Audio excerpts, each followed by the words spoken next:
Okay, there were no questions posted in the base camp for foundations. So, and there was only one chart posted in the chat room for analysis. No swing trades. So my job tonight is easy. Ben offered one. This is a replay of the bar by bar training for, he was working on Kata 1, which is the SSC, for 1 minute charts for DIA. So let's see what we have here.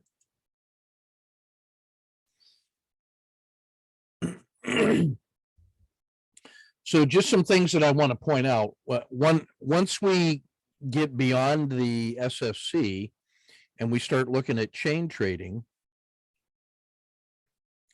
we're going to see that the SSC, while that is our ideal starting point for learning, it leads on the long side to an owl pattern, which waits a couple extra criteria to get going.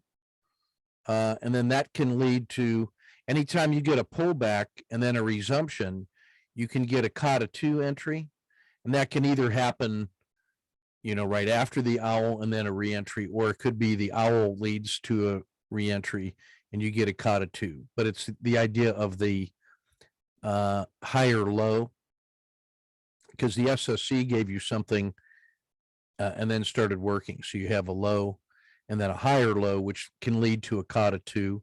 Or if you don't take the SSC, but you wait for the extra criteria of the owl, that could work and then leads to a Kata 2. And then the failure of the SSC leads to a collapsing dragon. And then if you're trading from the opening, when you go back in time right to the opening, instead of waiting to see the harsh winter, if you get the open right here and you put a hybrid frog box around it, and then you get that breakdown, you may actually end up getting the hybrid frog entry. Should be an H. You end up getting the hybrid frog entry, which when it succeeds, gives you the harsh winter, which then sets up the criteria for the supported spring crossing. So by starting with the supported spring crossing, you have a certain advantage in simplicity. Number one, because it forces you to see a harsh winter, it gets you out of that opening 30 minutes of shenanigans around right at the open, when there's a large fog of war element to it. So you just wait. And then if you see something that has a harsh winter, well, then you know that that trade is in play, meaning that there was already a strong directional winner for that day. And when you have a strong directional winner and it reverses, and then you get the bottom of the RL10 and all that stuff, you now have a critical state in the form of that SSC. That SSC is a critical state, meaning that there's a reasonable possibility or probability of a large move in either direction in a shorter than normal period of time, and an equally logical move in either direction is justified. And you know that because it's in play, and it's already put in a marker that on the first urge downward, it stopped there, and then there was enough buying pressure to create the conditions for an SSC. So the bulls came in and bought it. Now the question is, do they have enough juice to generate interest and momentum for a reversal? If they do, in retrospect, this will look like what we call a morning hook, in that there was some initial weakness to shake out the weak hands, and then it reverses, and then it's going to go higher for the big move. And then on those trades, that's where the SSC really dominates. And you'll see usually a series of Kata 2s that give you a chance to get second and third positions in, or re-entries, or whatever.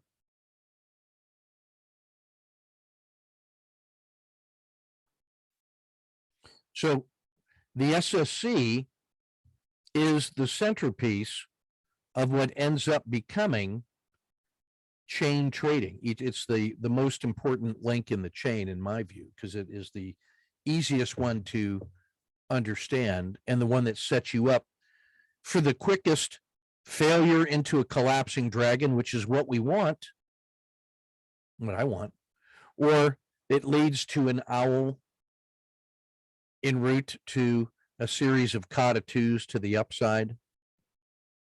And it gives you an ability to say, you know what, I've now mastered the setup and the implementation. I've learned how to quickly reverse directions or go both ways, whatever it's going to be. And then that sets you up on how to think about the hybrid frog right from the beginning, right from the open, right?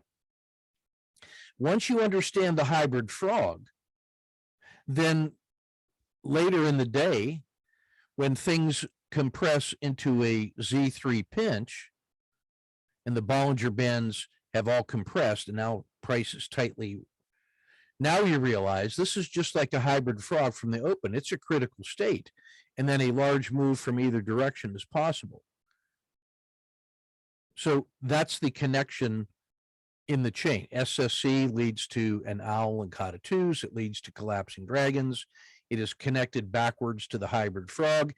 When you don't get these directional moves, or when they get tired and they wear out and everything just settles down, it quietly settles down into a sideways quiet channel, and then ultimately a Z3 pinch, which is where we want to trade it at. Okay.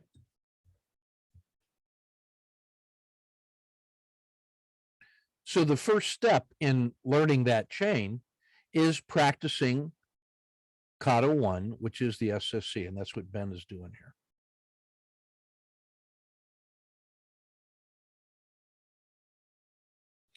All right. So I say that to say, now when you're learning to read this thing, you notice see the bend in the dragon. I'm just going to mark those off. I want you to notice 1, 2, 3.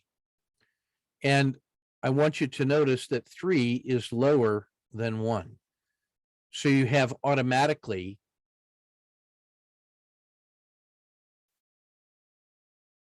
a collapsing dragon referring back to 2. So this little sell-off in here, notice how that is lower than 3. Now that makes this, bam, a collapsing dragon off of the belly of this dragon, which now sets you up for this, which is kind of the harsh winter that you were looking for on this one. And that one would have gone so far and then crapped out, which is fine. But that's potential. And what I want you to notice in this one is that there was a critical state developing. You know, it was just mucking around and then collapsed out of here. So that's your signal. Okay. All right. So now on this one, you notice we had a Z3 pinch and there's a breakdown. And is that enough for a harsh winter? Yeah, it's hard to, when your scale is that small, it's kind of hard to see, but I don't know.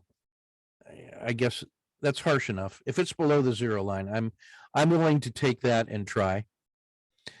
Now, if that doesn't work to get back to the RL 270, if it works, that's what it should do. It should come up here to the RL 270. Failure to follow through, though, now says that this thing is also a collapsing dragon, because you draw that line from underneath the RL10 and here, right where you took correctly your exit, then that becomes the short, and then that's your trade. And then here's a second one where this doesn't work. It doesn't even get to the PSAR and fails again. That could be your second entry.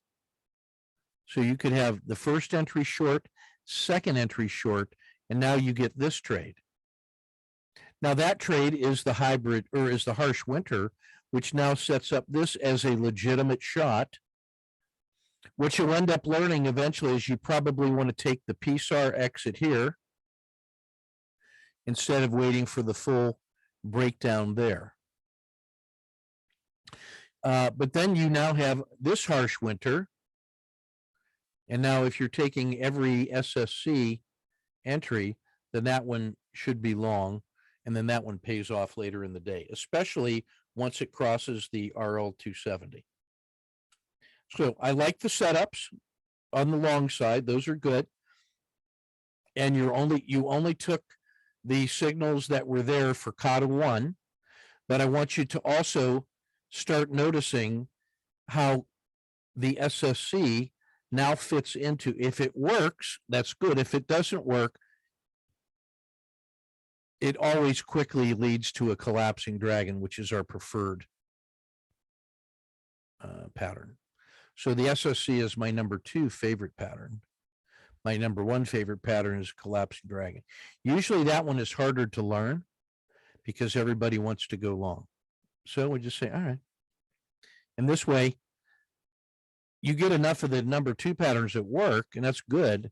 And then you realize, oh, when that fails, oh, I'm into my favorite pattern. That makes number 2 even better. All right, that's tonight's lesson. We had a great day in the research weekend. We had about 9 hours of recorded material, some top shelf stuff. It was flat out amazing. And we made a decision today that what we're going to use the Saturday night podcasts for now in the future is just for the research working group to do our weekly check-ins with each other. Well, what we're going to do is roll the what we have been using Saturday night for was doing trade frames for swing trades. I'm just going to roll that routine into Sunday, along with the other trade frames. That way, Ken H., who's doing all the work, by the way, Ken H. only has to do one night of work as a good apprentice. And when we reviewed his material tonight, that should tell you what you need to know about how to learn this material when you see his presentation. I'm going to make that available to the community because it was so good. I don't want that just to be for the folks in the research working group. It was so good that it's going to be the lead lesson in the foundations course. And so I'm going to make that available to everybody because he just laid out what he did. And the point we made today in the commentary was that the secret sauce is not secret, but it is rare. The secret sauce is not secret, but it is rare. What's rare is people willing to do the work that it takes to learn the craft. That's rare. And he shows what it takes to do that, and his results speak for themselves. So I'll be making, once the video gets done processing, I'm going to post that and make it available because it's really well done. All right, that's everything I got for us tonight, and we'll see you tomorrow night at 8:30 for a trade frame review. Thanks for your kind attention.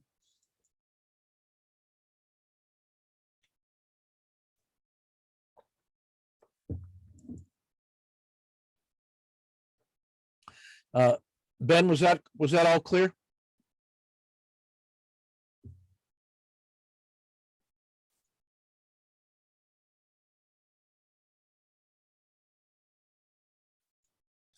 Yeah, that all makes sense.